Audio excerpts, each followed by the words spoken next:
음, 시작할까요? 네, 예, 안녕하세요. 저는 그 한밭대학교 경제학과 24년에 이제 퇴직하고 지금은 이제 명예교수로 있습니다. 조복현입니다. 오늘 처음 오신 분도 있으신 것 같아서 이 강좌를 잠깐 말씀드리면 이 강좌는 화폐민주주의 연대에서 주관하고 있고 그 강좌의 명칭은 화폐와 현실 경제입니다. 그래서 모두 어, 10번의 그 강좌로 이루어질 예정인데 오늘은 세 번째입니다. 그러니까 그 매달 한 번씩 하는데 첫째 달에는 화폐의 기원과 본성, 그리고 지난달에는 이제 물가와 인플레이션에 대해서 얘기했습니다. 오늘은 이제 이자율에 대해서 말씀드리려고 합니다. 그 이자율과 관련해서 이제 쭉 말씀을 드릴 건데, 제일 먼저 이제 말씀드릴 내용은 이자가 우리 생활에 이제 어떤 의미 또 중요성을 가지고 있느냐 이런 걸 머리말에서 말씀드리고, 그동안 이제 이자의 발전과 관련해서 윤리적으로 이자 문제를 어떻게 다루었는지, 그리고 이제 이 윤리적으로 이자가 정당화되면서 이자가 이제 일상화되게 됐는데 이것이 물가 생산 분배에 어떻게 영향을 미쳤는지, 그리고 이런 영향들에 영향을 미치는 과정에서 어느 정도의 이자율이 과연 그 적정한 수준이라고 말할 수 있는지 이런 걸 좀 얘기하고, 그다음 다섯 번째, 여섯 번째는 이제 좀 이론적인 얘기를 그냥 가능하면 간단하게 하겠습니다. 그래서 이자율 이론, 그리고 이자율을 결정하는 현실의 통화 정책 과정, 이런 거 설명드릴 텐데, 이게 그 한 50쪽 정도로 이렇게 그러니까 그 슬라이드가 구성되어 있는데, 이걸 다 말씀드릴 수는 없고, 그냥 각 챕터별로 제가 요약을 했습니다. 그래서 요약한 내용을 중심으로 말씀을 드리려고 합니다. 그래서 머릿말을 그 요약을 했는데, 원래 이제 이자라든가 또는 이자율, 그러니까 이자라는 것은 이제 돈을 빌린 거에 대한 대가로 주는 거고, 이자율이라는 것은 이제 얼마의 율로 주느냐. 100원을 빌렸는데 10원이 이자다. 그러면 10%가 이자율 이렇게 하는 거죠. 그래서 빌려준 원금 대비 이자를 100분율로 나타내는 것이 이자율입니다. 그래서 이런 이자와 이자율이라는 것은 이제 서로 빌려주고 빌려받는 대차 관계 이런 것이 형성되고, 이건 뭐 인류 역사와 함께 시작됐다고 합니다. 그리고 이 이런 과정에서 이제 이자를 받게 되는데, 그것은 이제 저는 이제 화폐 유동성 특성 때문에 이제 그런 이자가 발생한다. 이게 케인즈가 한 얘기인데, 케인즈를 따라서 그렇게 얘기하고 얘기를 하려고 합니다. 그래서 이자는 이제 대부에 따른 유동성 포기 대가라고 하는 것은 이제 케인즈 이론인데, 다른 또 학자들은 이것을 이제 현재보다 미래를 높이 평가하는 시간 선호. 제 목소리 괜찮은가요? 좀 더 크게 안 해도 되죠? 네, 이 정도 괜찮습니까? 네, 네. 예. 그 시간, 그 현재를 더 높이 평가하는 시간 선호. 그리고 또 어떤 사람은 이제 우리가 그 돈을 쓸 수 있는데 쓰지 않고 절약을 해서 욕심을 절제를 해가지고 저축을 했기 때문에 그 저축한 거에 대한 욕심을 억제한 거에 대한 대가다. 이렇게 말하는 사람도 있고, 어떤 사람은 또 그 돈을 빌려줘서 그 빌린 돈을 가지고 투자를 한다든가 이렇게 사업 활동을 하면 생산성에 따라서 이익을 낳지 않느냐, 그거에 대한 대가로 이자가 나오는 것이다, 이런 여러 주장들이 있습니다. 어쨌든 이제 이자라고 하는 것은 대차 관계의 그 빌려주고 빌려받는 이런 그 신용관계라고 할까요?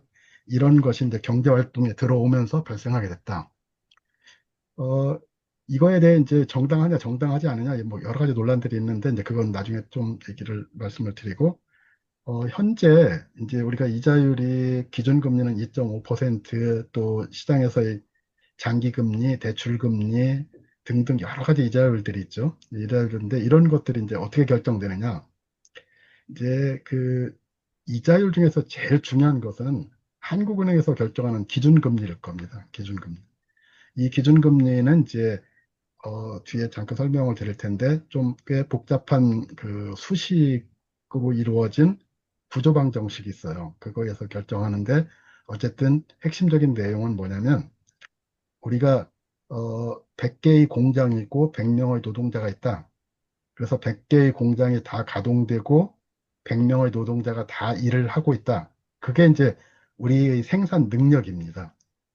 근데 생산 능력이 다 활용돼서 생산을 할 수도 있지만 물건이 팔리지 않으면 그 생산 능력을 다 활용할 수 없습니다.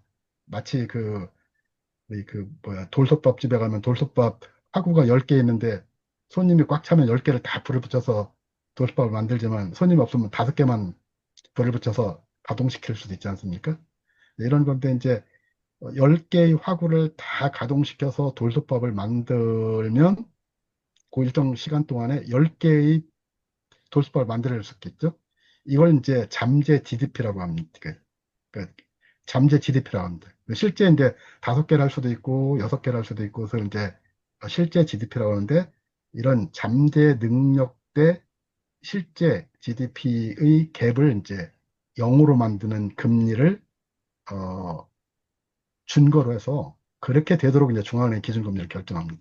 나머지 이제 그 기준금리에 의해서 이제 은행의 대출금리, 예금금리, 또 정부에서 발행한 국채, 5년물, 10년물 등등 있는데 이런 것들은 이제 그냥 흔히 말하는 수요와 공급에서 결정된다 이렇게 말할 수 있습니다. 어쨌든 이제 이자가 이렇게 이제 대차 관계로부터 나오고 이자율이 중앙은행에서 정책적으로 결정하든 시장에서 결정되든 그 결정되면 그 이자율은 이 전체 경제 활동, 경기, 그 물가, 분배 이런 것에 영향을 미칩니다. 그리고 또 요즘 잘 이해할 수 있는 것처럼 이제 부동산 시장에서의 부동산 가격 그리고 주식시장에서의 주가 이런 것도 이제 이자율이 중요하게 영향을 미칩니다. 그래서 경기 물가 분배에 영향을 미치는 이유는 이제 기업이나 가게가 돈을 빌렸을 때 이자율이 조달 비용으로 작용하고 또 이자율이 또 이제 나중에 빚을 갚을 때 상환 부담으로 역할을 하기 때문에 경기 물가 분배에 영향을 미치는 것입니다. 그리고 이제 이자율이 이 재산시장, 주식이나 부동산에 영향을 미치는 이유는 자금 조달이 얼마나 용이하냐. 그리고 내가 이 돈을 5% 빌려서 주식에 투자하면 10% 이익을 얻을 수 있다. 그러면 그걸 이제 기회비용이라는 개념으로 말할 수도 있겠습니다. 그러면 이제 돈을 더 빌리게 되는 거죠. 그러니까 이자율이 주식이나 부동산의 수익률보다 낮은 경우에는 이제 돈을 빌려서 주식이나 부동산에 투자를 하기 때문에 재산 시장이 활성화되고 이게 이제 계속 놔두면 거품으로 갈 수도 있다. 이런 영향을 미친다는 거죠. 그래서 이런 여러 가지를 다 감안할 때 과연 어느 정도 이자율이 적절하고 이 적정 이자율을 어떻게 유지할 수 있느냐. 이것이 그냥 단순하게 기술적인 그 수학 공식처럼 결정되는 것이냐 아니면 여러 그 사람들의 생각, 주장, 로비 이런 것들이 막 다 뒤얽혀서 이루어지는 것이냐 이제 이런 것들을 이제 우리가 한번 생각해 봐야 된다. 그리고 말씀드릴 수 있습니다. 이것이 이제 오늘 우리가 이자율에 대해서 이제 서로 한번 그 논의를 해보려고 하는 내용입니다. 전체적으로는 이 그 감이 잡히시나요? 네, 다시 한번 정리를 하면 서로 돈을 빌려주고 빌려주는 신용관계가 있기 때문에 이자라는 게 나오게 됐다. 근데 지금 이제 어쨌든 그것이 여러 역사적 과정을 거쳐서 오늘날까지 발전했는데 오늘날 실제로 이자율은 어떻게 결정되느냐? 제일 중요한 이자율이 기준금리인데 이건 중앙은행이 정책적으로 결정을 하고 그리고 나머지 이자율들은 다 시장에서 수요와 공급에서 결정된다. 이렇게 결정된 이자율이 경기, 물가 분배, 주식, 부동산 같은 재산 시장에 영향을 미치는데 어, 어떻게 영향을 미치도록 적정한 이자율을 우리가 논의할 수 있겠느냐. 이런 것이 이제 오늘 말씀드릴 주된 내용입니다. 지금 제가 이 PPT 전체는 우리 그 화민년 사무차장님한테 보내드렸거든요. 그래서 필요하시면 이제 말씀을 하시면 되고 저한테 말씀을 하셔도 이 자료를 보내드리겠습니다. 이걸 여기 여러 가지 내용들이 있는데 이건 다 읽지 않고 그냥 넘어가겠습니다. 그림만 하나 보면은 이게 이제 미국의 10년 만기 국채 이자율 추이입니다. 이게 지금 보면 1980년대 이렇게 굉장히 높이 올라갔는데 이거는 이제 기준금리를 높였기 때문에 그렇습니다. 정부가 그 1970년대 내내 그 유가 인상으로 인한 인플레이션이 아주 심각했거든요. 그래서 그 당시에는 인플레이션을 잡는 것이 이제 최대의 목적이었습니다. 인플레이션을 잡기 위해서 중앙은행이 이자율을 아까 말씀드린 기준금리를 높이다 보니까 이렇게 높이 올라갔던 거고 전체적으로 보면 그 5%에서 이게 10년 만기입니다. 5%에서 7.5%가 쭉 줄을 이루다가 2000년대 들어와서는 이제 5%에서 내려와서 2.5%까지 이렇게 쭉 떨어진 걸 볼 수 있게 장기 금리가 이렇게 계속해서 하락하고 있는 걸 볼 수 있습니다.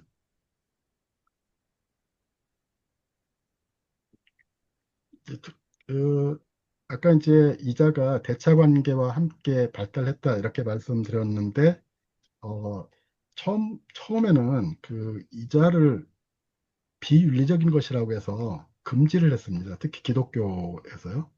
그게 거의 중세 시대까지 이제 그 이자를 금지하는 그 기독교 윤리가 있어서 또는 기독교 법령이 있어서 이자를 받지 못했습니다. 그러다가 중세 이후에 이제 어, 이 사람들이 1년 후의 100만 원보다 지금의 100만 원을 더 좋아한다. 그래서 1년 후의 100만 원은 지금 돈 가치로 환산하면 얼마가 되느냐, 또는 아니면 지금 100만 원을 빌려주면 1년 후에 100만 원을 받는 것이 나한테 이익이 되겠느냐, 뭐 이런 걸 이제 생각하기 시작했답니다. 그래서 그것이 이제 시간이라는 개념이죠. 그래서 우리가 시간에 따라서 이 평가를 달리한다면 지금의 100만 원은 1년 후에 100만 원보다 높아야 된다. 이게 사람들의 심리였답니다. 그래서 이제 이자가 부과된 거죠. 그러다가 또 어떤 사람은 이제 이게 돈을 빌려주면 자본으로서 기능하기 때문에 이윤을 낳으니까 거기에 대한 대가를 지급해야 된다라는 등등 이제 학자들도 그렇게 말을 했고 종교 지도자들도 이제 그런 걸 받아들이기 시작해서 이게 그 점차 이자를 합리화하게 됐고 종교 개혁 이후에 이제 이자가 정당화됐답니다. 그래서 결국 1571년 영국에서 이제 엘리자베스 여왕 시기에 이자가 합법화되고 당시 이자율이 10%였답니다. 그래서 이것과 관련해서 이제 재밌는 얘기를 하나 말씀드리면 이자를 성경에 이제 그 이자를 받지 말라고 돼 있기 때문에 이자를 못 받았는데 이 유태인들은 돈놀이를 많이 했답니다. 유태인들이 또 이자를 받았답니다. 그래서 그 사람들한테 왜 당신들은 이자를 받습니까? 이렇게 하니까 성경 말씀에 구약인가 어디에 나온다는데 성경 말씀을 자세히 읽어보면 네 형제에게 이자를 받지 말라 이렇게 돼 있지 형제가 아닌 자에게 이자를 받지 말라 이렇게는 안 돼 있다. 우리는 우리 유태인끼리는 형제이기 때문에 이자를 받지 않고 유태인이 아닌 다른 사람들한테는 이자를 받는다 이렇게 말했답니다. 굉장히 그게 좀 얄밉게 느껴졌겠죠. 그래서 그 얄미운 걸 소재로 해서 셰익스피어가 소설을 쓰는데 그게 이제 베니스의 상인입니다.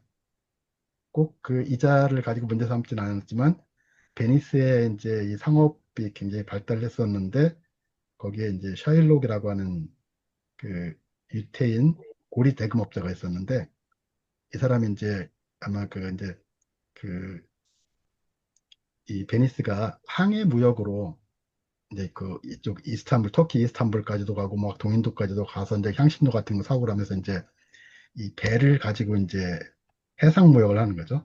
그런 배를 가지고 해상 무역하는 사람들은 이제 그 돈을 다 조달할 수 없으니까 이런 유태인들한테 돈을 빌렸던 모양입니다. 빌렸는데 돈을 갚지 않으면 이자와 완금을 갚지 않으면 살 1파운드를 떼어가겠다 뭐 이렇게 해가지고 이제 소설 내용인데 그런 내용이 있죠. 아시는 분은 아실 것 같은데 그런 내용도 나오고 또 하나 이제 1571년보다 한 100년 정도 전에 이제 이탈리아에서 이제 르네상스가 일어났죠. 아시는 분도 계시겠지만 이탈리아가 도시국가로 쭉 발달하는데 그 중에서 이제 제일 그 번성했던 곳이 피렌체입니다. 피렌체. 피렌체에 이제 메디치 가문이 여러 가지 이제 사업, 양모 사업도 하고 했지만 이제 금융 사업을 해서 돈을 많이 벌었어요. 그래서 금융 사업에서 번 돈 가지고 우리가 지금 그 이탈리아의 피렌체에 가면 그 성당 아주 멋진 성당 있잖아요. 두오모 성당. 그것도 짓고 다 했거든요. 그런데 그거를 이제 지금은 막 다 그 좋게 얘기하지만 그 당시에는 이제 그걸 굉장히 부도덕하고 파렴치하고 하느님의 뜻에 맞지 않는 것이다. 이렇게 생각하는 그 뭐랄까 수도사들 그런 사람들이 있었던 거 봅니다. 그 사람이 그 사보나롤라라고 하는 사람인데 그 사보나롤라라고 하는 사람이 막 사람들을 그 선동을 했습니다. 그 피렌체의 메디치 가문이 너무 사치와 향락에 빠져 있고 그 돈을 부도덕한 금융의 방식으로 또는 이자를 많이 받아서 돈을 벌고 있다. 그리고 사람들이 이제 그 게임에 다 넘어가서 이제 메디치 가문이 쫓겨나게 됩니다. 쫓겨나게 돼서 이제 이 사람이 이제 정권을 잡았는데 잡고서 이제 그 피렌체에 있는 모든 사람들한테 집에 있는 사치품은 모두 가져와라. 그래서 그 광장에서 시노리아 광장이라는 곳에서 다 불태웠다고 합니다. 그 불태웠다고 하죠. 그 굉장히 유명한 이런 데. 그런데 나중에 이제 사람들이 그 사람이 너무 금욕주의적인 생활을 요구하고 그러니까 이제 돌아섭니다. 돌아서가지고 그 반대파도 나타나고 그래서 결국은 이제 어떻게 그럼 그 사보나롤라라는 사람 말이 맞느냐 틀리냐를 가지고 어떻게 판단하냐?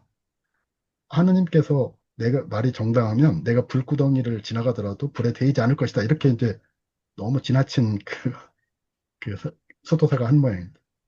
그래서 이제 그러면 정말 한번 시험해보자. 그래서 반대파하고 이제 그 불구덩이를 들어가기로 약속을 하고 날짜를 잡았는데 뭐 이 조건 저 조건 내걸면서 이제 안 뛰어들었답니다. 그러다가 비가 와서 이제 결국 못했는데 나중에 이제 그 사보나롤라가 이 화형에 처하게 됩니다. 괜히 사람들을 선동해서 난리를 일으켰던.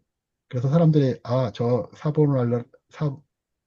사보나롤라는 불에 타죽지 않을 것이다. 그러면서 모든 사람이 나와서 구경했는데, 그냥 화형태에서 돌아가셨답니다. 지금도 이제 그 피렌체 놀러 가면, 피렌체 시노리아 광장이라는 곳인데, 시노리아 광장 그 가운데쯤에 이렇게 동그랗게 철판을 깔아서 사보나롤라가 처형된 곳 이런 거 써 있습니다. 근데 이제 그걸 아는 사람은 드물다고요. 어쨌든 뭐 그런 일이 있었습니다. 그런데 이제 이자가 합법화되고 그 이후에 이제 고전파는 이제 우리가 욕심을 억제하고 돈을 빌려줬다. 그러니 이자를 달라 줘야 된다. 그리고 또 케인스 같은 사람은 이 화폐라는 것이 가지고 있으면 다른 물건들을 지배할 수 있는 지배력. 지난 달에 공부했던 거죠. 이런 힘을 가지고 있는데 그 힘을 내가 포기하고 다른 사람한테 빌려줬다.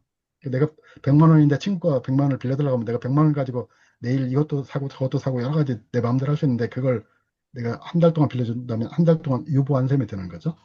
그걸 유동성 포기라고 합니다. 사람들은 유동성을 좋아하는데 이런 유동성을 포기했으니 유동성 포기에 대한 대가로 이자를 줘야 된다. 이렇게 말을 했고 이 교과서에 흔히 나와 있는 것은 이제 대부자금설이라는 것입니다. 이거는 이제 뭐 하여간 이 그러니까 이게 뒤에 나올 땐 좀 어려운 얘기인데, 화폐가 이제 저축과 투자, 아니, 그 이자가 저축과 투자에서 결정된다는 얘기 플러스, 어, 은행의 대출 이런 것, 화폐 이런 것에서 결정된다는 이제 이런 얘기를 하게 되죠. 어쨌든 이건 대부자본설은 대부자금을 만들어서 빌려줬으니 대부에 대한 대가로 이자를 내야 된다. 이런 것이 이제 현대에 이제 뒷받침됐습니다. 사실은 이제 이렇게 이제 어느 시기에는 이자가 불법화되다가 어느 시기에 이자가 합법화되는 것은 이게 고리되냐 자본주의 신용제도냐에 따라서 결정된 것입니다. 자본주의 이전에는 이 돈을 빌려주는 게 그냥 상업활동에 대해서 빌려주는 것도 거의 없고 대개는 그 소비를 위해서 돈을 빌려줬답니다.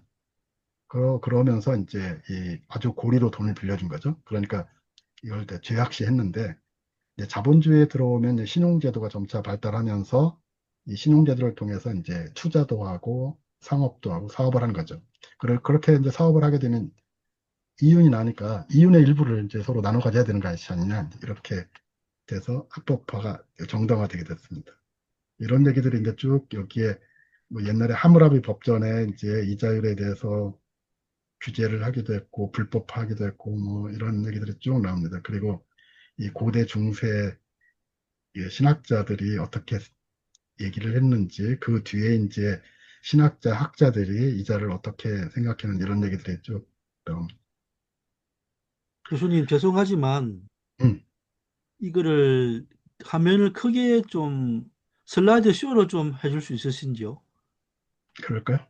왜냐하면 핸드폰으로 보시는 분이 음, 그 좀 화면을 슬라이드 쇼로 크게 해달라고 좀 요청이 들어와. 예, 예, 이제 그래요. 됐습니다. 예, 예, 됐어요, 이제. 예. 네.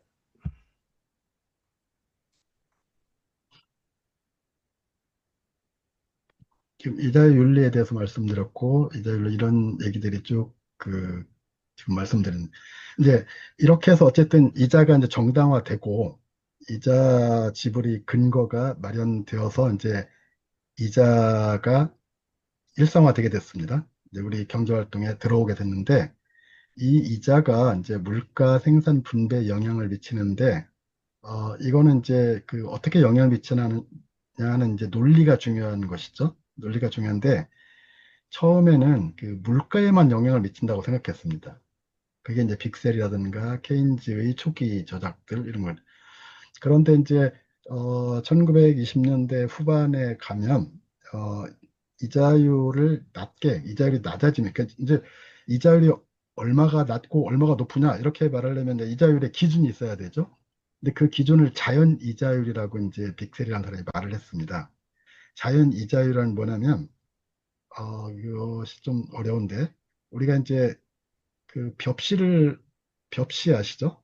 벼를 심기 위해서 이제 벽시를 가지고 그 모내기를 해야 되는 파종을 해서 모내기를 해야 되는데 벽시를 한 말, 이런 그 단위 잘 모르시는 분들 계실지 모르겠는데 그냥 10kg라고 할게요. 벽시 10kg을 내가 빌려줍니다. 그러면 이 빌려간 사람이 벽시 10kg을 가지고 어, 모내기를 하고 벼를 길러서 나중에 수확을 하겠죠. 그러면 이 10kg은 아니고 12kg이 된다 이런 얘기입니다. 그러면 10kg을 투자를 해서 2kg을 더 얻어냈죠. 그러면 2kg이 이 이자로 지급돼야 돼요. 그것을 이제 자연 이자율이라고 합니다. 그런데 이제 그 일상의 시장에서 이자율이 자연 이자율보다 낮게 되면 사람들이 더 투자를 하려고 그래요. 이자율 예를 들어서 그냥 나중에 벼 1kg 이렇게 말하면 2kg을 내가 더 얻었는데 1kg만 이자로 주면 되니까 나한테 1kg 남지 않습니까? 그러면 내가 이제 더 적극적으로 투자를 한다는 거죠. 그렇게 되면 일시적으로 이제 붐이 형성되고 일시적으로 고용과 생산이 증가한다. 그런데 이제 그 지금 이자율이 물가에 영향을 미친다, 경기 선화에 영향을 미친다. 이것이 이제 그 왜 중요하냐면 이때까지는 그 이자율이라든가 화폐라든가 물가라든가 이런 것이 실업 문제라든가 생산 문제에 영향을 미치지 않는다고 생각했어요. 일시적으로만 영향을 미친다고 생각했어요. 그런데 이런 경제학자들의 생각을 확 바꾸는 게 케인즈가 생산에 영향을 미친다고 주장하는 것입니다. 케인즈가 이런 주장을 하게 된 이유는 이게 1930년대가 대공황이었잖아요. 대공황을 겪으면서 실업이 계속 오랫동안 유지 가는 겁니다. 해결이 안 되고. 그러니까 위에 경기순환하면 있다가 없다, 있다가 없다 이렇게 되지 않습니까? 실업이 있다가 없어졌다가 그 생산이 늘어났다 줄었다 하면서 이제 어떤 그 중심점 여기를 향해 가는데 이 대공황 이후에는 중심점을 향해서 가지 않고 아예 그냥 실업 상태가 중심이 돼버린 거예요. 그러니까 왜 이러냐 이제 이거에 대해서 이제 이 케인즈가 어, 일반 이론이라고 하는 책을 썼는데 그게 아주 이제 획기적인 경제학의 새로운 발전을 가져온 거죠. 그래서 이거는 이제 그 앞에서 말한 것처럼 자연 이자율과 은행 이자율 비교해서 이제 투자가 억제된다 이렇게 정도 생각했던 것은 약한 거고 1930년이라고 쓰여있는 것은 케인즈가 30년에 책을 썼는데 그 책에 이런 말이 나오는 거예요. 근데 30년에 쓴 책에는 이게 되게 그 생산에 영향을 미치는 걸 자신 있게 말 못했어요. 그런데 이제 36년 일반 이론에서 이제 이 화폐가 가지고 있는 특성 때문에 그 투자 증가가 이루어지기 어렵고 실업이 장기화된다 이렇게 말했습니다. 이제 그 투자가 계속 일어나려면 최근에도 이제 투자가 완전히 이루어지려면 마이너스 이자율이 된다 이런 주장들이 있거든요. 근데 경기가 안 좋을 때 투자가 이루어지려면 이자율이 완전히 떨어져야 돼요. 근데 요즘에는 이제 금리가 굉장히 낮게 되지만 대체로 보면 이 화폐는 돈이 없다고 해서 만들어낼 수 있는 것도 아니고 돈이 없다고 해서 다른 돈으로 대체할 수 있는 것도 아니고 이제 지금은 이제 돈이 없으면 한국에서 막 찍죠. 그러니까 생산 탄력성이 0은 아니에요. 사실 0은 아닌데 옛날 같으면 이제 그게 엄격히 규제돼 있으면 그렇게 되는 거죠. 그래서 이런 것 때문에 이자율이 떨어지는 데는 한계가 있고 투자의 수익률은 막 떨어지고 그러니까 투자가 안 이루어지고 그래서 이제 실업이 지속된다는 것입니다. 그래서 이제 케인즈가 이 화폐를 생산하는 것을 중앙은행의 근본위제에 딱 묶여가지고 화폐를 못 만들어내는 이런 것을 폐지해버리자. 금분위를 폐지하고 또 돈 그 찍는 이런 것도 전부 다 공공성으로 바꿔가지고 필요하면 찍어내고 이렇게 마음대로 할 수 있게 하자 이제 이런 주장을 하게 됩니다. 그러니까 분배에 영향을 미친다 이제 그 좀 다른 차원에서 이제 이 이자가 높으면 이제 이윤이 줄어들겠죠. 아니면 또 임금이 줄어들거나 이런 관계도 이제 나중에 그쪽 얘기가 됩니다. 요 분배에 대한 영향을 잠깐 말씀드리면 사실 제가 그전에도 드렸던 것 같은데 어떤 그 생산물이 생산되면 그게 임금으로 이윤 이렇게 일차 분배되죠. 이윤은 다시 이제 이자와 기업 내부 유보 이렇게 이제 둘로 나뉩니다. 그런데 이제 누가 이자 소득을 원하는 그 채권자들, 이윤을 얻는 산업자본과 임금을 얻는 노동자 이 3개의 이 계층 계급이 서로 대립을 통해서 이제 자기 소득 몫을 늘려나가는 거죠. 그런데 처음에 사람들은 이제 이자가 높아지면 이윤이 줄어들고 이자가 낮아지면 이윤이 감소하고 이렇게 이제 생각을 했는데 나중에 가서 가만히 보니까 산업자본가하고 금융자본가가 딱 결탁을 해서 자기네 이윤 몫을 그대로 둔 채 이자를 높이기 위해서 임금을 내리는 이런 식으로 이제 발전했다. 이제 이런 얘기를 듣는 학자들이 이제 막 조사를 해가지고 발표를 하고 있습니다. 예, 이런 얘기고요.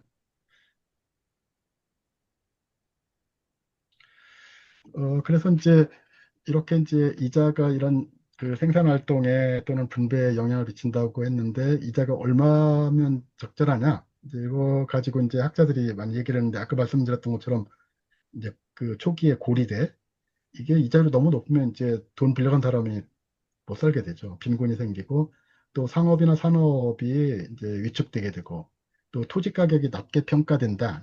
이거는 이게 이제 흔히 이자가 높으면 주식이나 그 토지 가격이 떨어지고 이자가 낮으면 집값도 올라가고 토지 가격도 올라가고 이 주가도 올라간다 이제 이런 얘기를 하는데 이게 좀 복잡한 식이 있습니다. 무슨 식이냐면 이제 우리가 집을 가지고 있으면 이 집을 거기서 사는 것도 있지만 임대를 놨다. 그러면 임대 소득이 매년 그 매달 발생하지 않습니까? 그래서 이 집의 그 수명이 10년이라면 10년 동안 그 임대 소득이 생기는데 임대 소득의 현재 가치가 얼마일까? 이걸 가지고 해서 집값을 산정한다고 합니다. 주식도 마찬가지입니다. 주식 가격도 어떻게 결정되냐면 미래의 배당 소득들을 현재 가치로 환산해서 합계한 것이 주식 가격과 같아야 됩니다. 그런데 그 환산할 때 이자율이 적용이 됩니다. 이자가 높으면 이제 환산한 가격이 낮고 이자가 낮으면 환산한 가격이 높고 이건 좀 이제 어려울 수 있는데 이따 그 시간이 되면 그 수식을 가지고 말씀드려 보겠습니다.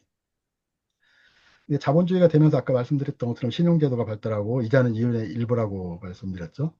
이것에 대해서 이제 마르크스가 굉장히 자세하게 그 3권, 자본론 3권 5편에서 아주 긴 그 분량으로 설명을 하고 있습니다. 그래서 이 사람 얘기는 이제 적정 이자율이라는 것은 이제 없고 자연 이자율처럼 이런 게 없고 또 이자와 이윤은 이제 계급 분파라는 게 이제 자본가 계급 내에서 산업자본가와 화폐자본가가 서로 이제 이 자기 몫을 그 소득 몫을 둘러싸고 이제 대립을 하는 거죠. 그런 과정에서 이제 화폐자본가가 더 강한 힘을 가지고 이자를 높이 받을 수도 있고 아니면 반대로 화폐자본가가 약해져서 이자를 적게 받을 수도 있고 그런데 이제 그 빅셀이나 케인즈 같은 사람은 이제 그런 계급 대립으로 보진 않고 뭘로 봤냐면 완전 고용이 이루어지면 이루어지는 이자율을 중립 이자율이라고 완전 고용이 왜 그게 완전 고용과 연결되냐면 돈을 빌려서 투자를 하지 않습니까?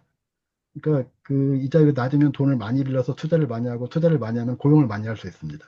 이자율이 높으면 돈을 많이 빌릴 수 없고 투자를 적게 할 수밖에 없고 그러면 고용이 줄어들고 그래서 이제 그 완전 고용을 하는 것을 중립 이자율로 했고 빅셀의 자연 이자율은 고용이 아니고 이제 물가입니다. 물가가 오르지도 않고 내리지도 않는 이자율이 그 물가 영향을 준다겠죠. 물가가 오르지도 않고 내리지도 않는 이자율을 이제 그 기준으로 삼아서 자연 이자율 이렇게 말해요. 사실 지금 제가 말씀드리고 있는 이런 내용들은 경제학 교과서 보면 안 나옵니다. 이게 이제 다 이 빅셀 케인즈라는 사람이 쓴 책을 봐야 나오는 얘기이기 때문에 좀 어려울 수도 있습니다. 어렵지만 하여간 개념은 그런 것입니다. 또 이제 최근에 포스트 케인즈안들은 이자가 이제 이런 그 소득이라든가 이런 것에 고용이라든가 이런 게 별로 영향을 안 미친다. 사실은 이자가 높다고 해서 뭐 투자를 적게 하느냐, 이자가 낮다고 해서 투자를 많이 하느냐, 그런 거 실제 현실에서 보면 그렇지 않다라고 하면서 이제 이자가 아까 말씀드린 분배에 영향을 미친다. 그러면 이자율을 얼마로 하는 게 좋으냐? 이제 캔사스시티 룰이라고 적었는데 이건 그 미주리 주립대학 캔사스시티 캠퍼스라고 하는 곳에 이 그 대학이죠. 대학 경제학과 교수들이 어, 중앙은행이 저는 명목 기준금리를 0으로 하자. 이게 좀 왜 0으로 하냐 좀 복잡합니다. 내가 케인즈가 금리 생활자의 안락사 이런 얘기를 하는 것이 있는데 그거 연결된다는 거고. 근데 이게 좀 너무 지나치니까 이 스미드는 사람 이름입니다. 이 캐나다 학자인데 스미드는 이 자산가의 자산 가치를 예를 들어서 기준금리를 0으로 했는데 인플레이션이 발생하면 손해가 나지 않습니까? 그래서 인플레이션을 감안해서 인플레이션만큼은 이자를 주자는 것이고, 오타와의 대학에 이제 있는 교수들이 주장한 건데, 이 실질 금리에다 플러스 노동 생산성 증가율을 하자. 그러니까 명목 금리를 할 때 인플레이션율과 노동 생산성 증가율을 감안하자 이런 얘기입니다. 이렇게 되면 이제 분배 중립적이 됩니다. 이것도 좀 어려울 수도 있겠네요. 어쨌든 이렇게 이제 이자율의 적정 수준이 물가를 안정시키기 위한 적정 이자율, 고용을 안정시키기 위한 적정 이자율, 분배를 안정시키기 위한 적정 이자율. 이렇게 사람마다 다르게 이제 적정 이자율을 생각했다는 것입니다.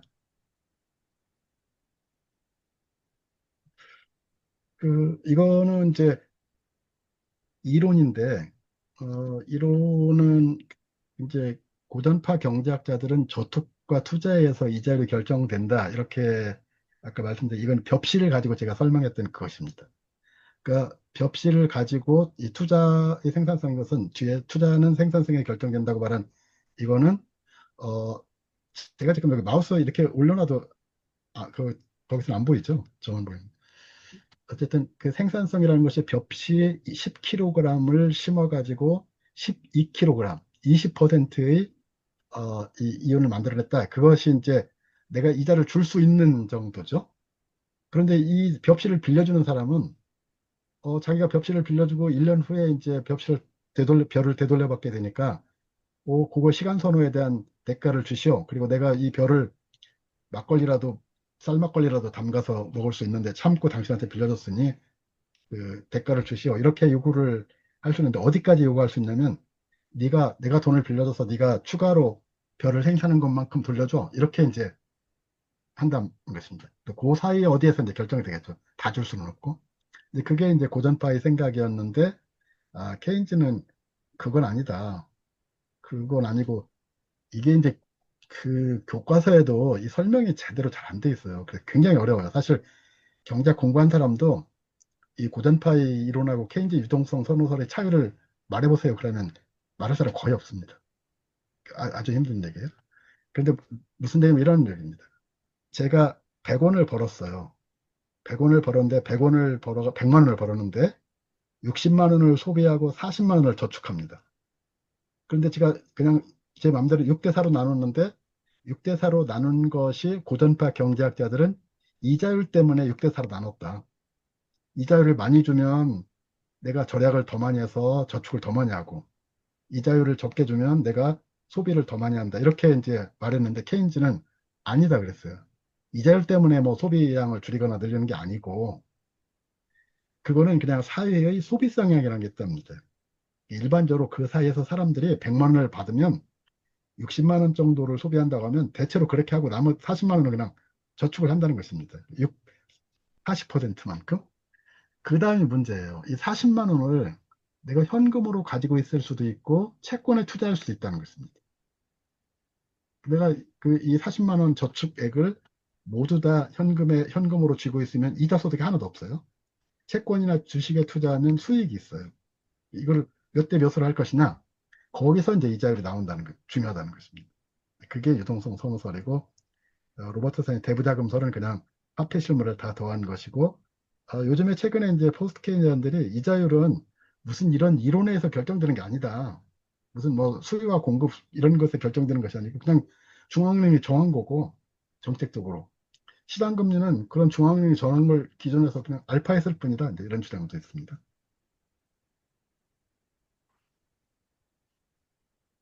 지금까지 이제 쭉 그 이론에 대해서 말씀드렸다면 현실적으로 우리가 이제 중앙은행에서 기준금리를 정할 때 어떻게 결정하느냐. 지금도 뭐 그 신현송 총재가 새로 부임해가지고 금리를 한번 올릴 것이다.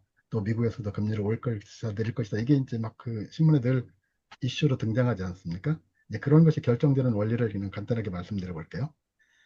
통화정책에서 제일 중요한 게 인플레이션입니다. 인플레이션이 인플레이션을 적절한 수준에서 관리하는 게 이 통화정책의 목표입니다. 지금 전 세계가 다 똑같습니다. 미국만 빼고. 미국은 통화정책 플러스 최대 고용입니다. 근데 어쨌든 우리나라는 이제 그 전 세계 일반적인 걸 따라서 2%로 인플레이션을 유지하는 게 이제 목표고, 요 2%에 가게 하기 위해서 여기 나와 있는 DSG 모형이란 이런 식을 이용합니다.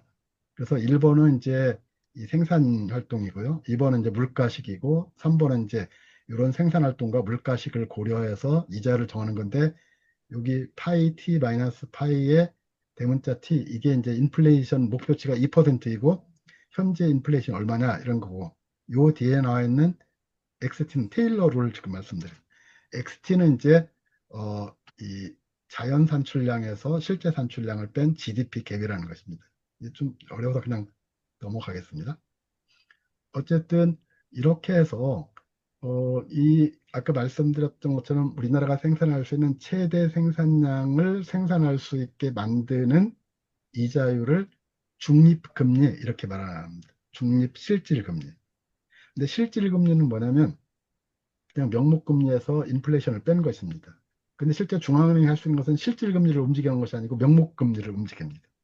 이게 명목금리를 움직여서 인플레이션을 감안해서 실질금리를 만들고, 실질금리를 만들어서 실질금리가 요 우리나라 생산활동을 완전 고용에 가게 만들도록 이렇게 이제 하는 것이 목표인데, 이자율을 얼마 올리고 얼마 내려야만 이런 그 중립 실질금리에 도달할까 이걸 모릅니다. 모르니까 점진적으로 베이비 스텝이라고 하는데 한 발짝씩 움직여서 그 목표치에 가는지 안 가는지를 생각해 보는 것입니다. 그래서 대개 그 어느 나라든지 금리를 내리거나 올릴 때 아주 그 긴급한 시기가 아니면 0.25% 포인트만 조정합니다. 25 베이시스 포인트 이렇게도 말하는데 그냥 말하면 0.25% 포인트. 지금 이제 2.5죠. 2.5인데 금리를 올리겠다 그러면 2.75로 올립니다. 그건 25만 올리는 것은 어떤 게 그 중립 실질 금리가 될지를 몰라서 그렇습니다. 그래서 한번 해보는 것입니다. 그래서 해보고 안 되면 더 해보고 뭐 이런 식으로요. 근데 이런 이제 기준금리를 결정할 때 목표가 이제 인플레이션 목표지만 그 외에 이제 고용 안정, 또 금융 안정, 환율 안정 이런 것들 모두 고려해야 됩니다. 우리나라는 최근에 이제 환율 안정을 많이 고려해서 환율이 이렇게 올라가니 금리를 올려라 이제 이런 얘기들이 많이 나오고 있고, 또 어떤 때 금리를 올리려고 하면 금리를 올리면 이게 그 부동산 시장에 들어간 그 채무자들이 엄청 많은데 가계부채가 많은데 그 사람들 빚 갚으려면 소비도 못하고 다 굶어 죽는다. 그리고 빚을 결국 못 갚아서 은행이 망할 것이다. 이러면 이제 금융 안정을 고려한 것입니다. 물가는 이제 아까 말씀드린 이 고려해야 될 게 굉장히 많습니다. 이런 여러 가지 고려할 것들이 많아서 사실은 기준금리를 단순하게 이렇게 이제 중립 실질금리로만 꼭 한다고 말하기는 좀 어렵고 이런 그 어려움들이 있습니다. 근데 이런 과정에서 이제 과연 그 기술적으로 한국은행에서 무슨 뭐 이렇게 무슨 프로그램을 돌려서 AI한테 물어봐서 얼마가 중립금리입니까? 이렇게 해서 할 수 있는 게 아니고 그건 그냥 참고 자료이고 실제는 이제 여러 가지 경제 상황을 감안해서 이제 결정하게 되는 거죠. 그래서 이제 이게 이제 자연 이자율 그 중립금리라는 것입니다. 이게 추정을 해본 것들입니다. 근데 대개 이거는 이제 경제 성장률을 따라가는데 최근에는 좀 이게 이탈됐습니다. 왜 이탈됐느냐에 대한 이제 여러 가지가 나오는데 여기에 이제 보면 생산성 증가율이 최근에 둔화돼서 이제 성장률이 낮아졌는데 거기에 플러스해서 뭐 고령화, 투자 감소, 저축 증가 등등 복잡한 그 이유들이 있습니다. 그래서 미국에서 이제 이건 그 미국 그 FRB에서 페드라는 곳그 연방준비사에서 정한 이 기준금리입니다. 기준금. 아까 말씀드렸던 1980년대 이제 인플레이션이 아주 극심해서 굉장히 올렸고 그러다가 그 2000년대 이제 이게 9.11 테러 사태죠. 그거에다가 이때 이제 플러스 이제 그 닷컴 버블 때문에 경제가 무너져서 이제 금리를 막 내렸는데 내리다 보니까 막 그 주택시장이 과열돼서 이제 서브프라임 모기지 사태가 요때 발생한 거죠. 그러다가 이제 그런 글로벌 금융위기 때문에 금리를 대폭 내려서 거의 제로 퍼센트로 유지를 했습니다. 그래서 그러다가 다시 조금 올렸다가 이제 또 다시 이제 코로나 때문에 0% 내렸다가 물가가 상승하니까 그냥 갑작스럽게 또 이렇게 올리고 뭐 이런 과정을 되풀이합니다. 그래서 이제 지금까지 제가 한 40분 정도 말씀드렸는데 그 마지막으로 이제 이 적정 이자율을 그 쭉 말씀드렸는데 이제 지금 중앙에서 중립금리라는 것, 이제 고용과 물가의 중립적인 이런 것을 이제 목표로 해서 한다고 했는데 이것이 과연 분배와 관련해서도 적정하다고 말할 수 있겠느냐 이런 얘기를 하나 할 수 있겠고 그러니까 적정 이자율 자체가 얼마나에 대해서 이제 우리가 어떻게 합의를 해야 할 것이냐 그리고 적정 이자율이 얼마라고 했을 때 이 적정 이자율을 어, 중앙은행도 그렇고 시장에서 어떻게 지켜낼 것이냐 하는 것이 이제 또 논란이 될 수 있습니다. 그리고 일단 이제 중앙은행이 하는 명목 기준금리 결정은 이제 지금 우리나라 같은 경우는 이제 그 금융통화위원회에서 결정하죠. 그런데 그 사람들이 이제 민주적으로 결정하느냐, 뭐 예를 들어서 이 어떤 나라에서는 이제 트럼프 같은 경우는 막 압력을 가하죠. 그래서 그 중앙은행 총재가 이제 의장이 이제 더 강력한 힘을 가지고 할 수 있게 하니까 민주성이 결여될 수도 있겠다. 침해를 받을 수도 있겠다. 이런 거고. 또 그 금융통화위원회 구성원들이 과연 그 우리 국민 전체의 이자율의 영향을 받는 게 아까 생산, 고용, 뭐 분배, 상환 등등 여러 가지 영향을 미친다고 했는데 그런 사람들을 다 대표해서 자기 목소리를 낼 수 있게 대표하고 있느냐 이런 것도 얘기할 수 있을 것 같습니다. 그리고 이제 명목 기준금리 플러스 알파를 내서 이제 상업은행에서 대출 이자율, 예금 이자율을 결정하는데 이거 할 때도 이제 상업은행의 독점력 문제도 있을 수 있고 이로써 기준금리가 떨어지는데 대출 이자율은 안 떨어뜨리고 예금 이자율은 바로 떨어뜨리는 이런 비대칭적인 상업은행의 행태도 문제고 또 채권 시장에서 이제 이자율 결정 방식도 이제 이게 과연 그 적절한 것이나 이런 논란들을 그 논의들을 해볼 수 있을 것 같습니다. 예, 고맙습니다. 여기까지 말씀드리겠습니다. 박수 한번 주시죠. 수고하셨습니다.